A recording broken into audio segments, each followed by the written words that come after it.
Hello, a very warm welcome to Middle East Matters. I'm Sanam Shantier. Coming up on this week's show, Bahraini footballer Hakim Al-Araibi pleads, "Don't send me to Bahrain," in fear of being tortured. A 25-year-old refugee who was detained on his honeymoon in Thailand faces extradition. What happens to Syria's young jihadists? Well, some are being sent to deradicalisation centres in the north of the country. This in a bid to reintegrate the children of the extremists into society. Also coming up, another episode of Flavors of Iraq, an animation series by Iraqi-French filmmaker Fırat Alani. This week, the main character asks his father why they had to leave their home country.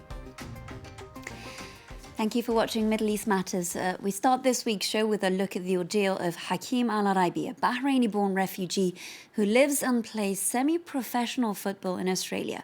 Back at home, he was arrested and tortured for speaking out against the government. Today, the 25-year-old is in a Thai prison after refusing voluntary extradition to Bahrain, where he fears he'll be tortured for his political beliefs.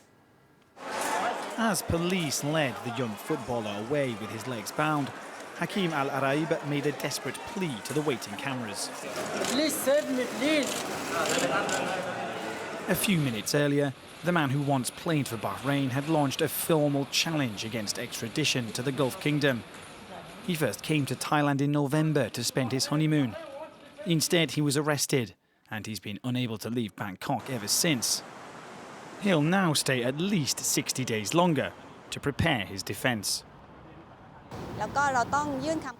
We have to prove to the court that extraditing Hakim to Bahrain will put his life in danger. His supporters have called on Thailand to let him return to Australia, where he's held refugee status since he fled back in 2014. He says he was threatened with torture after taking a stand against the Bahraini government. In 2014, Bahrain sentenced him to 10 years in prison in absentia for his alleged role in vandalising a police station. But he's always denied the charges. The tiny emirate has a majority Shia population, but it's ruled by a Sunni minority determined to crush any form of protest since the Arab Spring threatened its grip on power. And it's not just this Shia opposition that Bahrain's rulers are intent on bringing to its knees. Des défenseurs des droits humains qui n'ont aucune affiliation spécifique religieuse. Human rights advocates without any religious connections are also targeted, as are moderate Sunnis calling for more transparency or denouncing corruption. It's all-out repression that hinges on the Sunni-Shia divide. But in reality, even the tiniest form of protest is quickly put down. Justifier sa démarche, alors qu'en réalité, c'est contre toute forme d'opposition. The International Federation for Human Rights says some 4,000 opponents of the government have been detained. Al-Wifaq, the main opposition party, was banned last year, and its leader, Sheikh Ali Salman, who has been languishing behind bars for years, was sentenced in January to life imprisonment, along with two other leaders of the group for inciting hatred, spying and insulting the interior minister. Nabil Rajab, a key opposition figure, is also in the crosshairs of the authorities. Last year, the human rights militant was sentenced to 5 years behind bars for publishing tweets criticizing the government.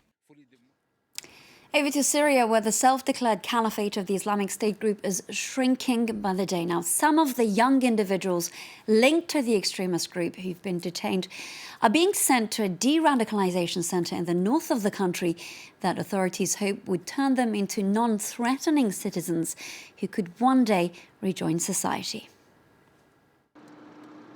As we drive across northeastern Syria, we head toward a de-radicalisation centre for young combatants who were enlisted by the Islamic State group.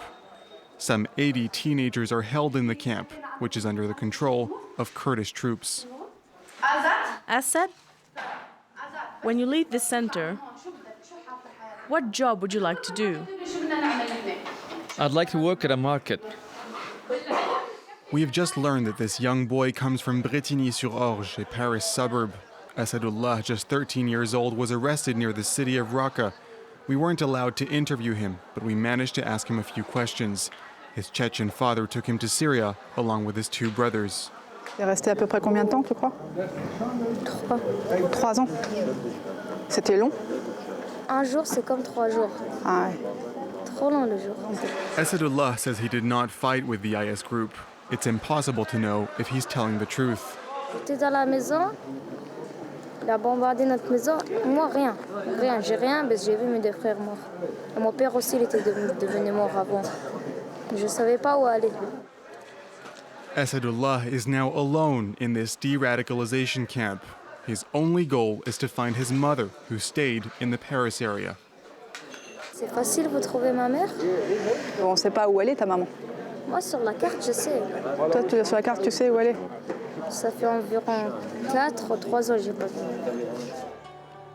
He told us he lived in this apartment building in Bretigny-sur-Orge and that he attended this elementary school. He was in 3rd grade when he left France. We then found out that his father, a Chechen refugee who arrived in France in 2008, was known to secret services for his contacts with radical Islamists. He divorced from the mother of his 3 children several years ago. It took us a few days to find her. We meet her at our offices to show her our video footage. It's the first time this Russian refugee has heard from her son in 3 years. I was so worried he was injured, suffering out there somewhere.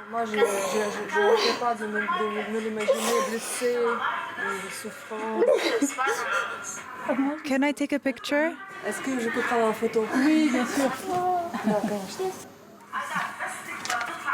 She's happy to see he's safe, but worried still. Do they have enough to eat? How is he doing? In 2015, her ex-husband told her he was taking his 3 sons on vacation to Turkey, but instead took them to Syria. She knew that her 2 eldest sons had died. Le président Macron? Il sait qu'on est ici tout le monde. Il sait que vous êtes ici, tu crois? Pourquoi il ne prend pas? Do you think I can go there? What can I do to bring him back? The matter of these so-called young revenants has put French authorities in a difficult position. And Esadullah's case is even more complex. He grew up in France, but is a Russian citizen. For now, the boy will have to wait. But since our trip to Syria, he can now talk to his mother on the phone. Now, Egyptian archaeologists have uncovered a tomb containing 50 mummies dating back to the Ptolemaic era. That's 2,000 years ago. The mummies, of which 12 were children, were found in 4 burial sites south of the capital, Cairo. Although their identities remain unknown, experts believe they're a large family with their pets. Over to the 6th episode of Flavors of Iraq, an animation series written by French-Iraqi journalist Fouad Alani. This week, Fouad, who's also the protagonist in the animation, learns why his family had to leave his home country and move to France. One day, I asked my father why we were living in France rather than in Iraq.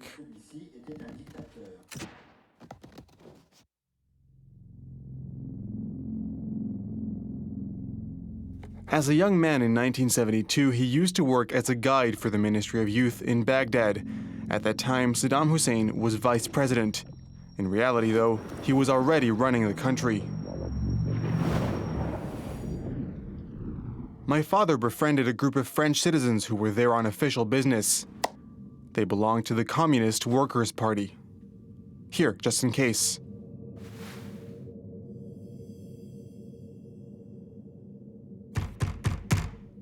A few months later, my father was taken into custody. He'd been distributing anti-regime pamphlets.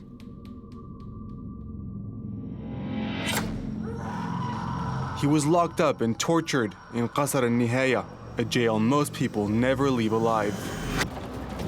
Why was he chosen for release? We'll never know.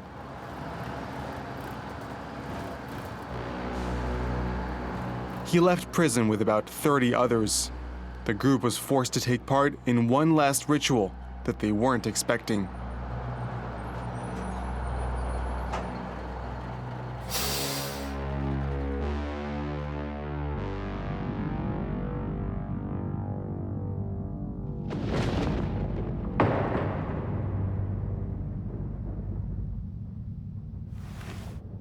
Saddam wanted to make an impression on the few opposition members he freed. He wanted to demonstrate his leniency. He assured them they could go back to their lives without fear, and that they would even receive compensation for their time spent in jail.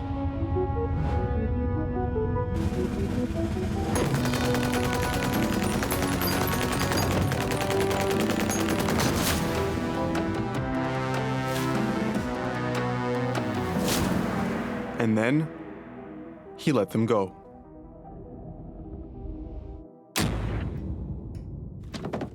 My father returned to his apartment and made the hardest choice he's ever made: to leave Iraq and move to France. It's there that he met my mother, an Iraqi woman on vacation, and it's there that both my sister and I were born.